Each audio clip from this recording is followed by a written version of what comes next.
ಇದು ಭಂಗು, ಇದು ಕೂಡ ಭಂಗು, ಆದ್ರೆ ಇಬ್ಬರಿಗೂ ಟ್ರೀಟ್ಮೆಂಟ್ ಬೇರೆ. ನಮಸ್ತೆ, ನಾನು doctor Karthik Habeeb, consultant Ayurvedic dermatologist, Shri Sainath clinic, Hubli. ನೋಡಿ, ಬಹಳಷ್ಟು ಜನ ನನಗೆ ಕಮೆಂಟ್ ಸೆಕ್ಷನ್ ಅಥವಾ ಮೆಸೇಜ್ ಅಲ್ಲಿ ಏನ್ ಕೇಳ್ತಾ ಇದ್ದೀರಾ ಅಂದ್ರೆ, ಸರ್ ನನಗೆ ಭಂಗಿದೆ, ನಾನು ಇಂಥ ಕ್ರೀಮ್ ಯೂಸ್ ಮಾಡ್ತಾ ಇದ್ದೀನಿ, ಯೂಸ್ ಮಾಡಕ್ ಶುರು ಮಾಡಿ 2 ತಿಂಗಳಾಯ್ತು, ಆದ್ರೂ ಕಡಿಮೆ ಆಗ್ತಾ ಇಲ್ಲ ಅಂತ ಹೇಳ್ತಿದ್ದಾರೆ. ಹಾಗಿದ್ರೆ ಯಾಕೆ ಕಡಿಮೆ ಆಗ್ತಾ ಇಲ್ಲ ಅಂತ ನೋಡೋಣ ಬನ್ನಿ. ಮೆಡಿಕಲ್ ಟರ್ಮ್ ಅಲ್ಲಿ ಭಂಗಿಗೆ ಮೆಲಾಸ್ಮಾ ಅಂತ ಕರಿತೀವಿ. ಮತ್ತೆ ಆ ಮೆಲಾಸ್ಮಾದಲ್ಲಿ 2 ಟೈಪ್ ಇದೆ. ಒಂದು ಎಪಿಡರ್ಮಲ್ ಮೆಲಾಸ್ಮಾ, ಇನ್ನೊಂದು ಡರ್ಮಲ್ ಮೆಲಾಸ್ಮಾ.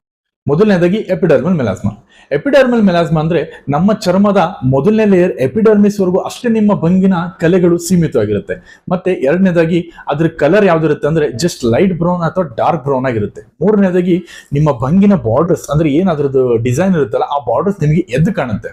ಮತ್ತೆ ನಿಮ್ಗೆ ಏನಾದ್ರೆ ಎಪಿಡರ್ಮಲ್ ಮೆಲಾಸ್ಮಾ ಇತ್ತಂದ್ರೆ ಕೇವಲ 4 ರಿಂದ 6 ವಾರಗಳಲ್ಲಿ ನೀವು ಕ್ರೀಮ್ ಯೂಸ್ ಮಾಡ್ತಾ ಇದ್ದೀರಿ ಅಂದ್ರೆ ಕಲರ್ ಫೇಡ್ ಆಗುತ್ತೆ. ಮತ್ತೆ 2 ರಿಂದ 3 ತಿಂಗಳಲ್ಲಿ ನಿಮ್ಮ ವಿಸಿಬಲ್ ಇಂಪ್ರೂವ್ಮೆಂಟ್ ಸಿಗುತ್ತೆ. ಎಪಿಡರ್ಮಲ್ ಮೆಲಾಸ್ಮಾ ಅಂದ್ರೆ ಏನು? ಎಪಿಡರ್ಮಲ್ ಮೆಲಾಸ್ಮಾ ಅಂದ್ರೆ ನಿಮ್ಮ ಭಂಗಿನ ಕಲೆಗಳು 2ನೇ ಲೇಯರ್, ಚರ್ಮದ 2ನೇ ಲೇಯರ್ ಎಪಿಡರ್ಮಿಸ್ ನೆಕ್ಸ್ಟ್ ಇರುವ ಡರ್ಮಿಸ್ ಲೇಯರ್ ವರೆಗೂ ಸೀಮಿತವಾಗಿರುತ್ತೆ. ಮತ್ತೆ ಅದ್ರ ಕಲರ್ ಲೈಟ್ ಬ್ರೌನ್ ಅಥವಾ ಗ್ರೇಯಿಶ್ ಬ್ರೌನ್ ಇರುತ್ತೆ. ಮತ್ತೆ ಅದ್ರ ಬಾರ್ಡರ್ ಅಂದ್ರೆ ಏನ್ ನಾನು ಡಿಸೈನ್ ಹೇಳಿದ್ನ, ಡಿಸೈನ್ ಒಟ್ಟೆ ಇರಲ್ಲ, ಬಾರ್ಡರ್ ಎದ್ದು ಕಾಣೋದೇ ಇಲ್ಲ, ಅಲ್ಲಲ್ಲಷ್ಟೇ ಇರುತ್ತೆ.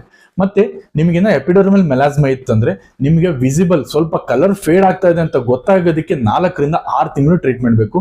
ಮತ್ತೆ ಇದು ರಿಪೀಟ್ ಆಗಿ ಬರೋ ಚಾನ್ಸಸ್ ಬಹಳ ಇರುತ್ತೆ.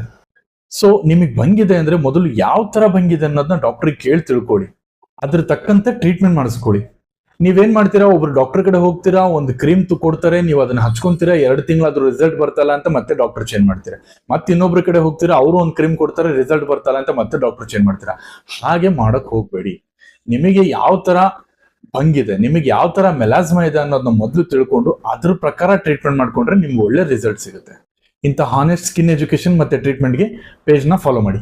ನಮಸ್ತೆ.